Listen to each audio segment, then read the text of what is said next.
in on today, and we are glad to have you here. Welcome back to this great channel. If you are new here, well, I'm Dwayne, the Success King, and this is the place where we talk about real money, real credit, and real strategy for entrepreneurs who are done playing small. Listen, today we are doing something a little bit different. Today we're doing 10 questions, not generic questions, not surface level questions. These are the 10 credit questions that separate funded entrepreneurs from broke ones. And I want you to be honest with yourself as we go through these today, not with me, not with the chat, but with yourself. Because some of you are going to realize something today that is going to shift your entire approach to credit and to business funding. And I want you to do this. I want you to really connect yourself as you come in, and be certain that you want to subscribe to the channel. If you're not subscribed, leave me something in the chat, or if you're watching a replay, leave us a comment because it's important. Now, drop in the chat or the comment section where you are watching from. Let me see who's in the building today. And I really want you to get the benefit of everything that's going to take place here on today. So I'm going to get into it. 10 questions, real answers, no fluff. So let's go. Question number 1. Do you know the difference between your personal credit profile and your business credit profile, and which one is actually killing your fundability? Let me ask you something before I answer this. How many of you are monitoring your personal credit score right now? You see, one of the things I recognize very easily is that people don't monitor their credit. You could use Credit Karma if you want, Credit Sesame, the Experian app. Most of my clients use Smart Credit. Maybe even your bank gives you a score, or CreditWise. But you've got to raise your hand today if you are monitoring your personal credit score right now. As of the time you are watching this, are you monitoring that score? Because it's important. Now, how many of you are monitoring your business credit score? Yeah, that's a lot of silence that's right there. I expect silence because that's the entire problem that exists. Here's what most entrepreneurs do not understand. Your personal credit and your business credit are two completely separate files, two separate profiles, two separate scoring systems.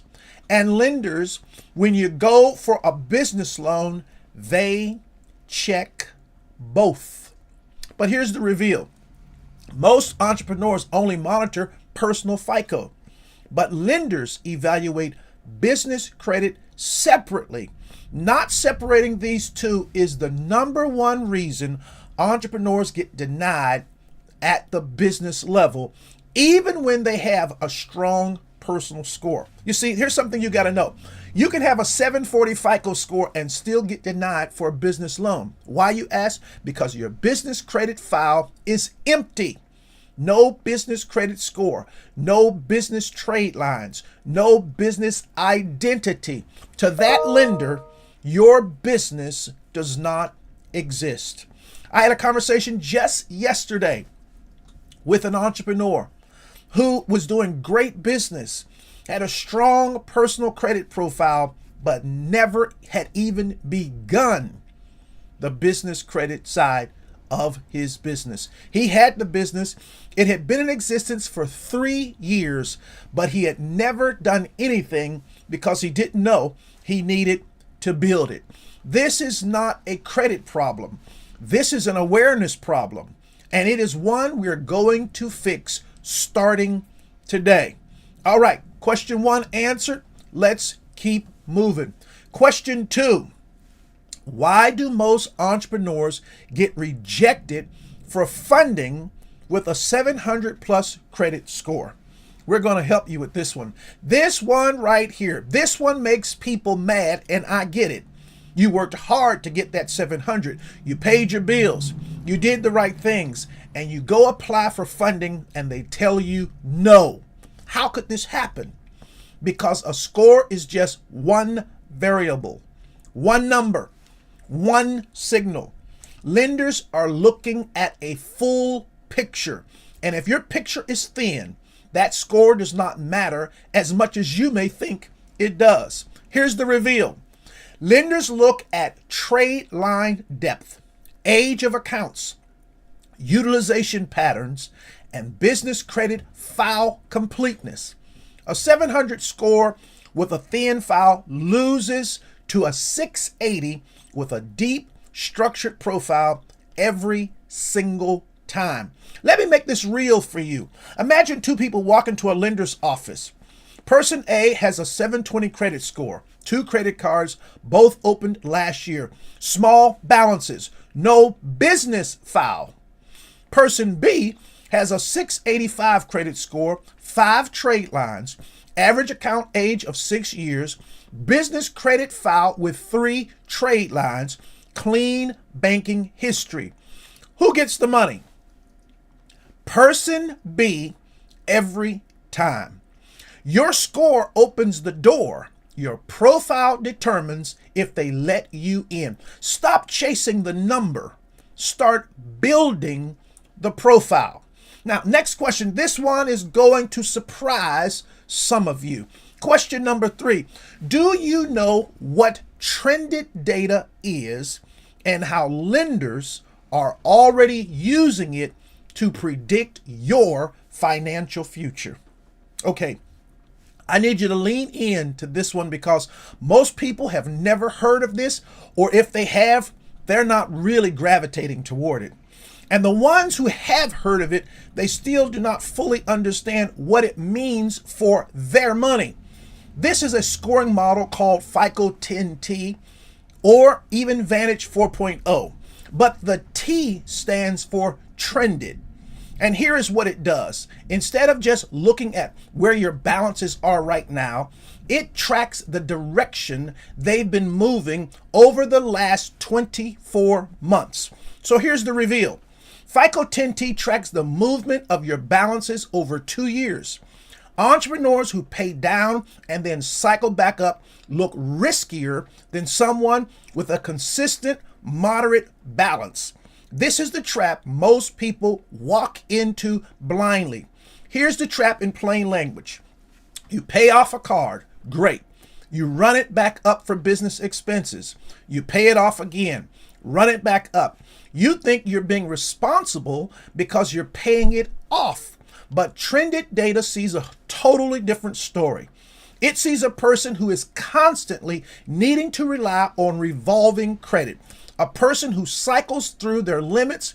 That reads as, what I hate to say, the word that everybody in the credit system hates is risky.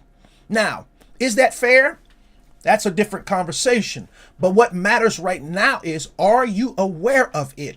Are you building a pattern that lenders trust?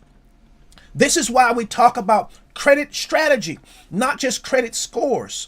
Strategy means understanding that how your balances are moving matters just as much as where they land. Now, speaking of strategy, question 4 is going to show you exactly how your spending behavior might be sending the wrong signal.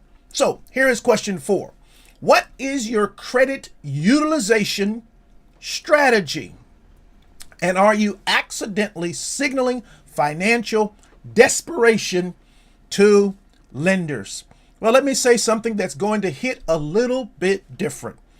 You might be doing the exact same things with your money as someone who gets funded easily. Same income, same expenses, same credit cards, but they get approved and you get denied.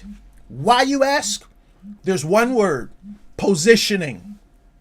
Carrying high balances on your cards because you're investing in the business makes total sense to you.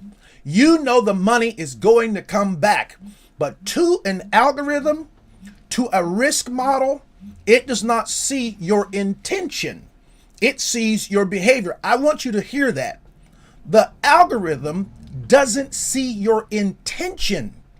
It sees your behavior. And the behavior reads desperation. Here's the reveal. Same spending behavior, different positioning equals a completely different outcome. This is the statement close date strategy. Same person, same habits, but structured differently to show a completely different data pattern to lenders. Here is a strategy in simple terms. Your credit card has two important dates: the due date, when you have to pay, and the statement date, when the balance gets reported to the bureaus.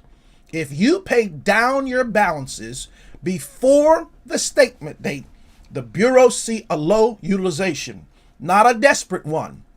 Same money, same habits, but a better picture. Most people pay on the due date. That is what the credit card company wants you to do. And if you've been listening to me, this is something that I stress because this is the winner's strategy. Funded entrepreneurs pay before the statement date. I'll say it again. Funded entrepreneurs pay before the statement date. That is what the bureaus see. Small shift, massive difference. Now, let's go to where most entrepreneurs have a total blind spot: business credit itself. Question 5. Do you have a DUNS number, a business credit score, and at least 3 business trade lines? And if not, what is that costing you right now? Real talk. Let me ask you 3 yes or no questions. Do you have a DUNS number? That's a Dun & Bradstreet business identifier. That's the first question. Do you have a business credit score? Not personal, business. That's the second question. And do you have at least 3 business trade lines, vendors, or credit accounts that report to the business credit bureaus? This is important. If you said no to any of those or all of them, I need you to hear what I'm about to say. Here's what's important. Without those 3 things, you do not have a business credit file. You have a business idea. Lenders cannot fund what they cannot verify. Most entrepreneurs skip this foundation completely and then wonder why they are stuck using personal credit for every single thing. Your business needs an identity. Just like you have a social security number, your business needs a DUNS number. Just like you have a FICO score, your business needs a business credit score.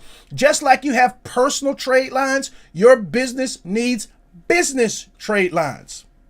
Without this structure, you are personally guaranteeing everything, and that is a risk no entrepreneur in 2026 and beyond should be taking. Are you taking that risk? The cost of not building this is not just the loans you get denied for, it is the higher interest rates, the personal assets you put at risk, your house, your car, the ceiling you cannot see but keep bumping your head on. This is critical. Let's talk about something that most people do not even know exists. The other version of you that the bank sees. Question 6. Why does the bank see a completely different version of you than your credit score suggests? And what are they actually looking at? You walk into a bank. You've got your 720 score pulled up on your phone. You feel confident. And the banker still looks at you with that face. You know the face. Why? Because your FICO score is not the only thing they are checking. Banks use an internal bank-specific score, check systems, your bank deposit history, and your business banking behavior, not just FICO. Your credit score is your report card. Your banking relationship is your reputation. Both matter greatly for funding. Checks systems tracks how you've had the use of other bank accounts, overdrafts, negative balances, accounts closed for cause. This is a whole separate report, and most people have never really checked it. Your deposit history tells a bank where the money flows through your account consistently, and that's important. A business with strong revenue showing in an account is a different candidate than one with sporadic deposits. Here is the takeaway. Build your banking relationship like it is part of your credit strategy, because it is. Keep your business account clean. Keep consistent deposits. Avoid overdrafts like they cost you money, because literally they do. Now, I want you to get this. Are you personally and are your business finances mixed together? Personal and business. Are they mixed together? Because question 7 is going to get very specific about what that actually is costing you. So let's get to question number 7. Are your business expenses mixed with your personal accounts? And do you understand exactly how that affects your ability to get funded? I'm going to say something that some of you are not going to like. If you are running business expenses through your personal bank account or personal credit card, you do not have a business yet. Let that sink in. If you are running business expenses through your personal bank account or a personal credit card, you do not have a business yet. You have a side hustle masquerading as a business. Listen, commingling funds does not just hurt your taxes, it destroys your business credit identity. Lenders look for clean separation as a signal of financial maturity. Mixing signals that the business is not a real enterprise is what you are showing them. You can't mix it. I remember the day that I decided on the software I would use and that I would hire a bookkeeper to help me make sure I had my 2 critical financial statements on a monthly basis. And listen, the work we had to put in to get every credit card for the business connected, the business bank account properly connected, to get all the reconciliations done. I remember the day doing it, putting in the work and the effort to make sure they were separated, to make sure that nothing I was doing personal was showing up in the business and nothing for the business was happening on the personal side. I remember, because I run a C Corp, I remember realizing that I had to pay myself a reasonable salary and that I needed to then hire a payroll company. I remember the expense. I remember the time setting it up and going through all of this stuff that seems like just work and work and work. And it seems like I was just starting to spend more and more money just to get structured and separate them so that I was not mixing the signal. But in the long run, does it ever pay off? Think about it from the lender's perspective. They are trying to evaluate your business, but they cannot see the business because it is buried inside your personal finances. Oh, please hear me. They can't see the business. It's buried in your credit card. The credit card that you use for your personal gasoline, the credit card that you use to go to the grocery store. The credit card you use for your personal meal at the restaurant, the movie theater, is the same credit card you use to pay for the supplies for the business, and they can't see the business because it's buried.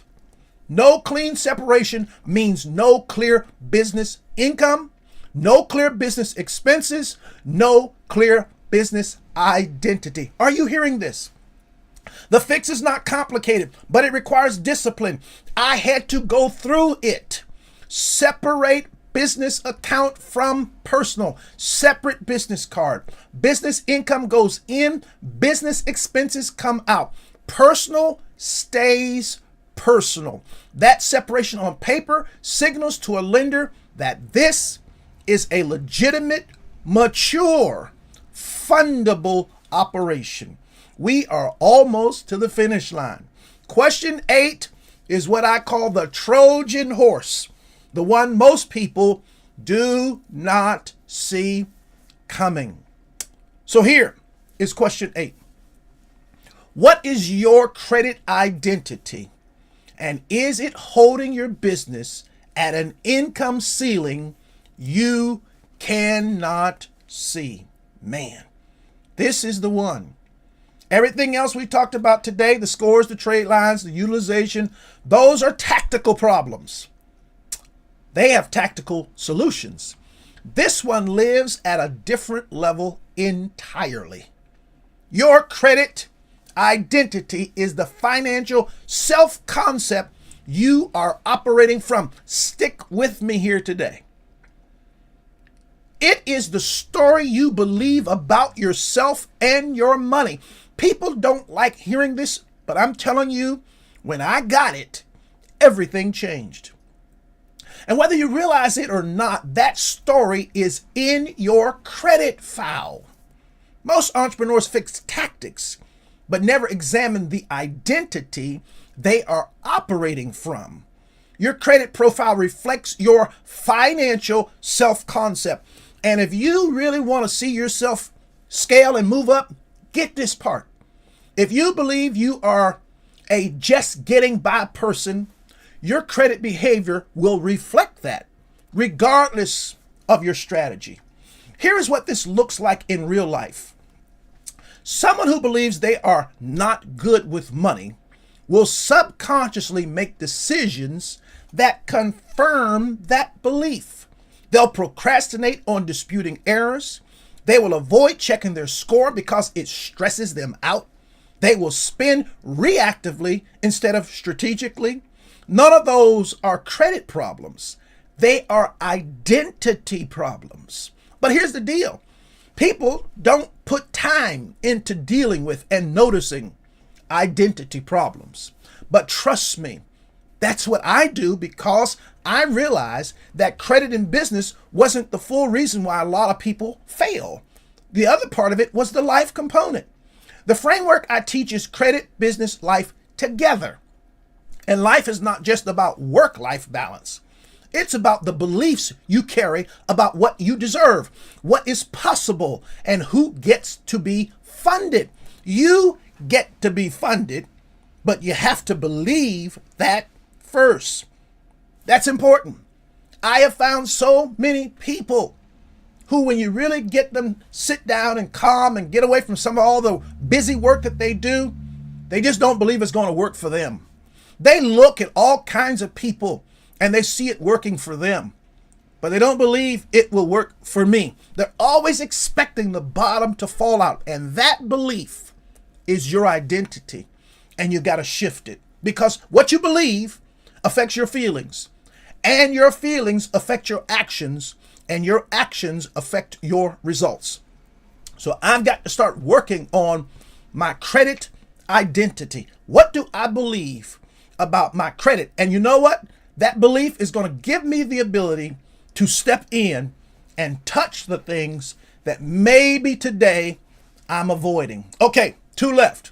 Question 9 is going to give you a blueprint, a specific target to aim for. Question 9, do you know the ideal account structure for a fundable entrepreneur, and how far away from it are you right now? I want to give you a target, a clear picture of what fundability actually looks like. Not a feeling, not a vague goal, a specific structure. The ideal structure is 2 to 3 major bank cards with low utilization, 2 to 3 business trade lines, a business installment loan, and a clean business banking history. Did you hear that? Most entrepreneurs have half of this at best. The structure matters as much as the scores. Let's break that down.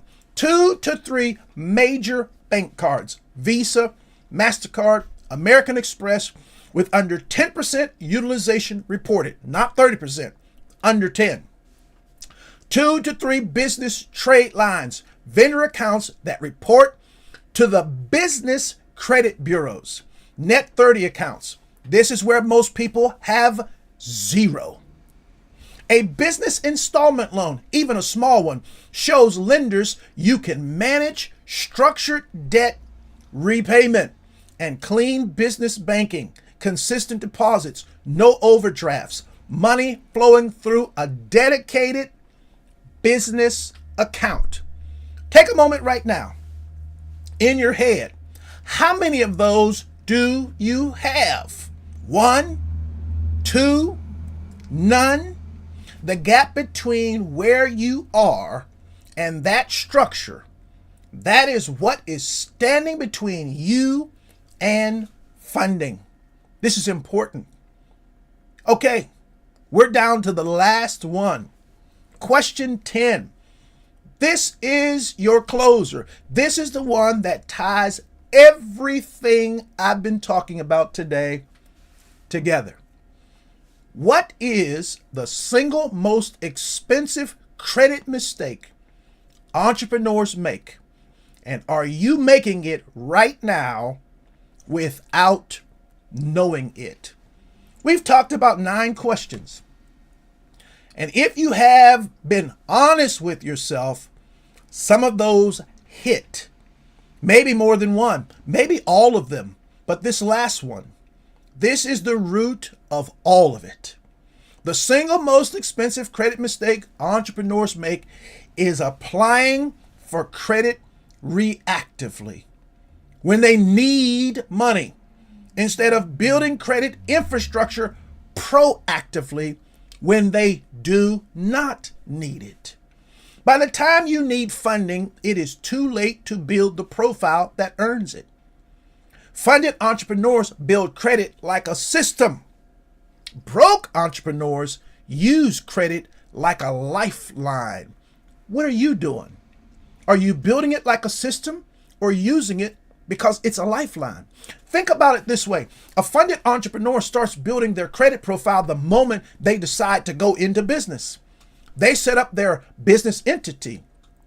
They get their DUNS number. They open their business bank account. They apply for their first vendor trade line. They do all of this when there is no urgency, when they are calm, when they are strategic. A broke entrepreneur waits.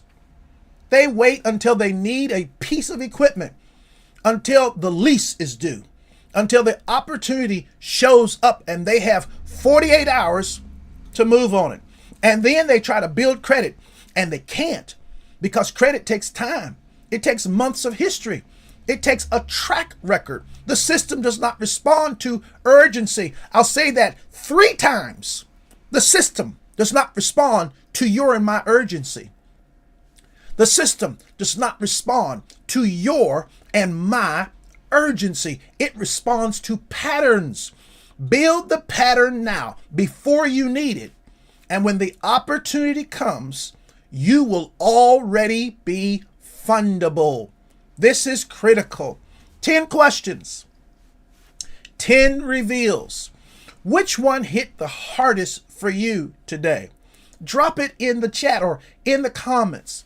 I really, really want to know, because it's important that we get clarity around these things. Here's what I need you to walk away with. Funded entrepreneurs do not have magic. They do not have connections you don't have. They do not have secret knowledge that is hidden from you. They have a system, and they built it before they needed it. That's the goal. That is what the CBL Wealth Blueprint is built around: credit, business, life. All three working together, all three aligned. That is when money moves. That's my entire reason for being on this channel. I'm here to help you align those three things so the money finally flows. If you want to know where you are in your fundability journey right now, I have something for you. The link is in the description. Come talk to us. Let's build your profile the right way before you need it. Now listen, if you get that coaching call, you set it up, all I want you to do is show up, answer the questions prior, and show up. And let's get you moving before it's too late, because something has showed up that can literally knock you out the game. Subscribe if you're not subscribed. Share this with one entrepreneur who needs to hear it. And I look forward to seeing you again Wednesday, 9 a.m. Eastern Standard Time. Be blessed. Take care.